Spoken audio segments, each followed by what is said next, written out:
Haleluya, puji Tuhan. Bersyukur hanya karena kemurahan Tuhan Yesus Kristus, kita boleh kembali lagi diizinkan bersama-sama merenungkan firman Tuhan sebagai dasar kekuatan kita dalam menjalani kehidupan di hari ini. Judul firman Tuhan pada saat ini adalah jujur apa adanya. Mari kita bersama membuka dalam Mazmur 62 ayatnya yang ke-8. Percayalah kepadanya setiap waktu, hai umat. Curahkanlah isi hatimu di hadapannya. Allah ialah tempat perlindungan kita. Puji Tuhan. Dalam terjemahan firman Allah yang hidup berbunyi, curahkanlah kerinduan hatimu di hadapannya, karena ia dapat memberi pertolongan. Puji Tuhan. Jika Bapak Ibu Saudara kita semua memiliki sahabat, saudara dekat yang dapat dipercaya, yang akrab, kita pasti tidak malu dan segan untuk menceritakan, mencurahkan segala pergumulan kita, bahkan persoalan hidup kita yang paling rahasia sekalipun. Kita akan jujur. Tetapi kita perlu ingat bahwa setiap orang yang menjadi tempat tumpuan kita untuk mencurahkan apa yang menjadi problema hidup kita itu terbatas. Baik di dalam hal waktu dan keberadaannya sebagai manusia. Renungan saat ini mengingatkan kita semua bahwa Tuhan juga ingin kita mempercayainya lebih dari kita mempercayai sahabat-sahabat terdekat kita. Lebih ketika kita mempercayai orang-orang spesial dalam hidup kita. Bahkan orang-orang yang ahli menolong kita di dalam bidangnya. Tetapi Tuhan juga bisa memakai mereka sebagai alatnya. Tetapi yang utama, jika kita bisa mempercayai Tuhan sepenuh-penuhnya dengan segenap hati kita, kita juga dapat menceritakan semua yang terjadi dalam kehidupan kita. Bukan hanya ketika sedang dalam pergumulan, tapi juga ketika kita mengalami keberhasilan. Mengapa kita harus jujur apa adanya kepada Tuhan ketika kita mencurahkan apa yang ada dalam hati kita? Yang pertama, kita perlu jujur apa adanya kepada Tuhan, karena dengan jujur itu menjadi syarat untuk mendapatkan kasih dan pertolongannya. Berapa banyak dari kita yang masih mengandalkan kekuatan, kepandaian, kemampuan kita sendiri ketika kita merasa mampu berdiri sendiri. Kita perlu mengakui bahwa hikmat manusia, akal budi kita terbatas dibandingkan dengan hikmat ilahi, hikmat surgawi. Mari kita baca 2 Samuel 2 ayat yang ke-1. Kemudian bertanyalah Daud kepada Tuhan. Katanya, apakah aku harus pergi ke salah satu kota di Yehuda? Firman Tuhan kepadanya, pergilah. Lalu kata Daud, kemana aku pergi? Firman-Nya, ke Hebron. Bagaimana kita melihat Daud selalu bertanya, meminta petunjuk kepada Tuhan, membuktikan bahwa tanpa pertolongan Tuhan, petunjuk dari Tuhan, Daud tidak bisa berkenan kepada Tuhan.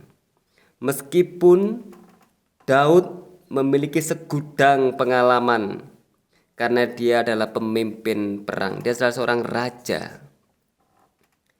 Mari ketika kita merasa tidak sanggup, ketika kita merasa lelah, tidak mampu, mengarungi berbagai ujian, tantangan, godaan, segala sesuatu dalam kehidupan ini datang kepada Tuhan, kota perlindungan kita, secara langsung lewat doa-doa kita, penyembahan kita, pujian kita.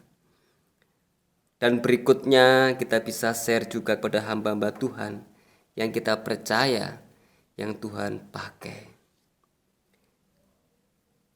Yang kedua, mengapa kita harus jujur apa adanya kepada Tuhan ketika kita mencurahkan hati kita kepadanya?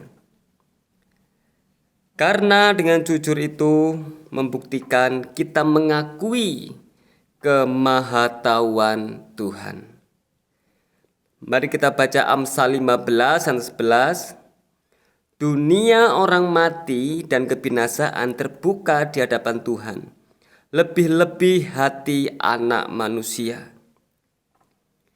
Mari juga kita baca dalam Kisah Para Rasul 5 ayat 9b dalam terjemahan Firman Allah yang hidup.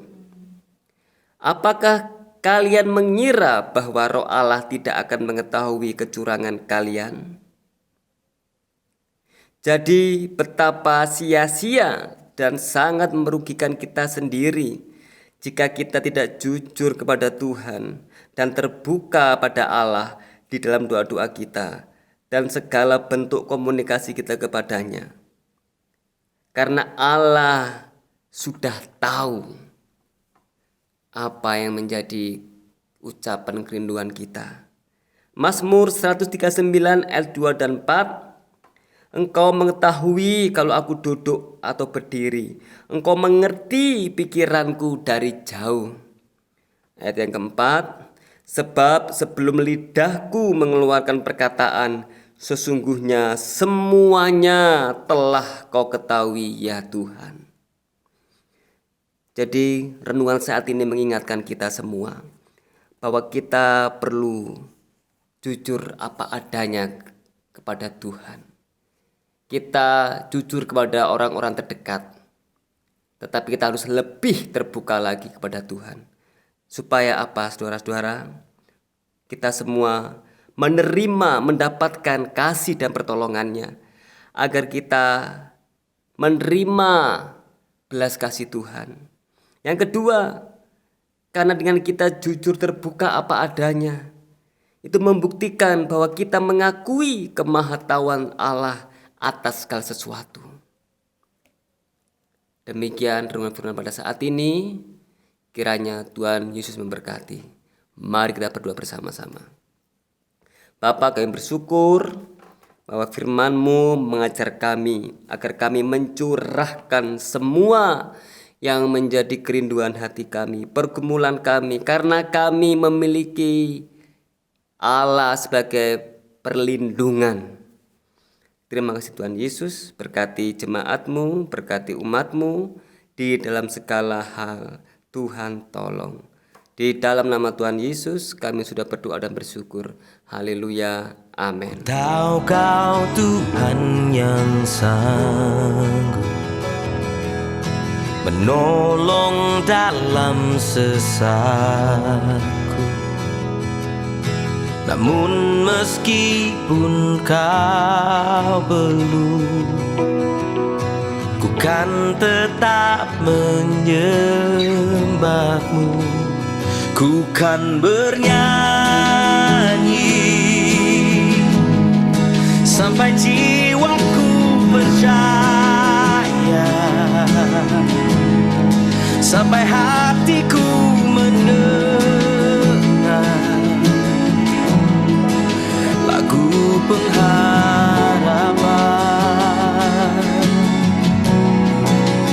Ku kan berserah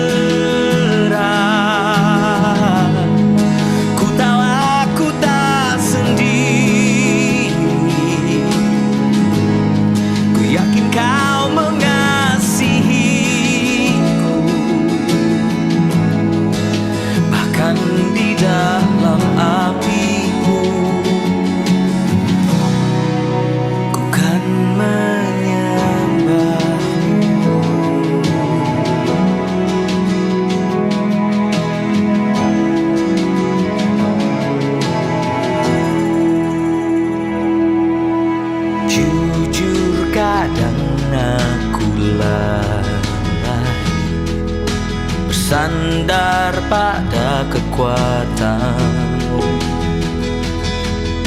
Di dalam kelemahanku, sempurnalah kuasa-Mu. Imanku memegang janji